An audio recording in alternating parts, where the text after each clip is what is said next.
الحمد لله رب العالمين، ثم الصلاة والسلام على مبعوث رحمة للعالمين نبينا محمد وعلى آله وصحبه وسلم أجمعين.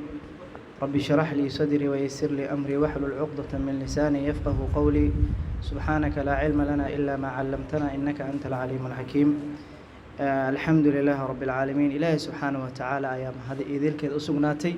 عليه سبحانه وتعالى اسكوكين سوا فجي ميشان walaalaheen oo 13 dhalinyarada ah ugu duceyneyno oo ma aragtay xaflad hadii la dhaho dadka wax kale ayay yani xaflad hadii la dhaho qaarba si kale ayaa loo fasiri karaa.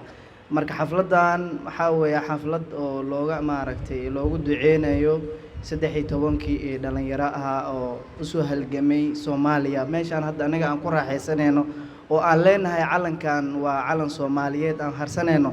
rag baa ma aragtay dhibaato badan u soo maray oo rag badan baa dhiig u soo daadiyay, rag badan baa ma aragtay dhibaato iyo qaxar iyo gaajo iyo rafaad u soo maray. Marka waxaa leenahay alxamdulillah markii koowaad markii labaad Ilaahay subxaanahu wa ta'ala ha u naxariista ayaan leenahay jannada firdawsna Ilaahay ka waraabiyo. Haddii aan ka sheego oo taariikhdoodii waa ma aha taariikh yar oo meeshan laga soo koobi karo oo daqiiqada yar oo 5 daqiiqo 2 daqiiqo iyo maalin dhan looga hadli karo, bal maalmo iyo ma arag sanado ayaa looga hadlaa taariikhdoodii maanta hadii oo ma aragtay laga sheekeynayo la dhaho. Laakiin ayar baa rabaa inaan sheego maanta waa 15 May maalintii xornimada Soomaaliya oo dadkii dhalinyarada ahaa oo ma aragtay soo halgamay fikirkoodii aas-aaseen waaye. ma ahan maalintii xornimada la qaatay ma ahan, waa markii fikradaha la isku keenay ee la aas-aasay ayay ahayd 15 waa maalin oo ummadda Soomaaliyeed oo baal weyn ay kaga jiraan oo baal dahab ah ugu tageen 13kaas Ilaahay u naxariistay ayaa maalintoodii oo aan ugu duceynayno weeyaan. 15kan 1943 ayay ma aragtay ururkan fikirkooda isku keeneen magac ay temporary ahaan iskala baxeen magaca SYC la dhihi jiray, Somali Youth Club la dhihi jiray markii ugu horeysay oo fikirka keeneen ee aas-aaseen. kadib ay markii magacan oo saxda ah ee SYL ee la baxeen waxa weeyaan 1947 ay la baxeen SYL, Somali Youth League ay la baxeen. laakiin markii ugu horeysay waxa la dhihi jiray SYC ayaa la dhihi jiray. ururka markay isku imaadeen fikirka keeneen fikirkina aas-aaseen rag badan ay wada tashteen magaca temporary aan magaca ma aragtay kumeel gaar ahaan ay la sii baxeen SYC la dhihi jiray, Somali Youth Club la dhihi jiray. kadibna 1947 ay la baxeen SYL oo ka magac tahay Somali Youth League. marka rag badan ay ahaayeen 13 oo ma aragtay oo fikirka dhaliyay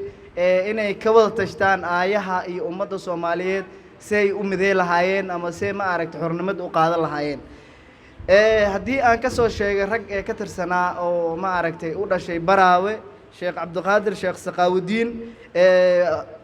Baraawe kuma dhalan laakiin reer Baraawe waaye. wuxuu ku dhashay gobolka Bakola ku dhashay Teeglo ayuu ku dhashay sanadka markuu ahaa 1990 ama 1900 ama 1990 yani 1919 marka af Soomaaliga ma aragtay xoogaha si iska noqday. marka 24 sano ayuu jiray markii fikirkan uu qaadanayo ama fikirka markii la aas-aasay 24 sano ayuu jiray.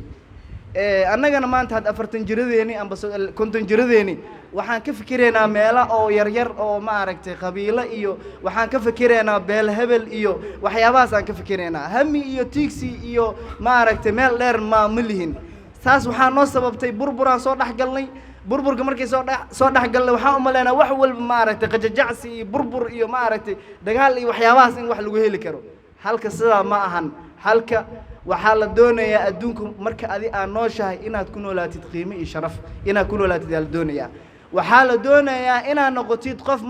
markuu dhinto hataa la xusi karo, qof hataa markuu dhinto ma aragtay baal dahab ummadda Soomaaliyeed dhan kaga jir inaad noqoto la doonayaa. dhalinyaradeena maanta 20 jirkeena 30 jirkeena meelaha hoos oo ma aragtay maangaabnimo iyo meelaha ayaan ka hadlaynaa. lama doonayo. waxaa la doonayaa qofka inuu lahaado qof yani qowad leh. adduunka Nabi sallallahu alayhi wasallam wuxuu leeyahay أدونك وحا يعني أقيم بدن أدونك وحا وشرف بدن قفك ضد أنفعه خير الناس أنفعهم للناس ويري النبي صلوات الله وسلام عليه ضدك وحا أنفعه قفك ضدك ما عرفت وحسية أما ضدك ما عرفت أنفعه ضدك وح وشيء قفك ما أنت كله العق كسي أما دقالة كسي أما وح كسي وحبك ومترز لكن قفك عقلي كسي يصير كونه لا تكون شيء أدونك أصلا فرق أيه ودي حساب قفك ما أنت العق كسي أو كمنان كن كسي يقفك كده إني ولا لو سان الله ولا ذا قفك أسكن عليه قفك كن عليه وحويان قفك كوتوسا وما ركتي سدا ونولا له نولا شاذو إذل سا ونولا له أو نقول له قفك قيمة له أو شرف له أو نولا له سيدو كله محمد عثمان محمد باربة أسجنا محن كوير هذا وحوك ولا شيء براو ها لكن براو كمدل لكن براو كمدل أسجنا وحوجر صدن إيو 6 سنة مركي فكر كان قادنا وحاوينا محمد عثمان محمد باربة يا وينا محمد شيخ سقاودين 24 سنة يجري مركي وحال دوني قفك ما أهم معناها كل شيء يعني ما أهم معناها قيمة هذا ما لكن سومال وين ولا ميل البقولة لكن معناها بحيث قديد سومال النم يمشي هذه أتهاي إنا متلك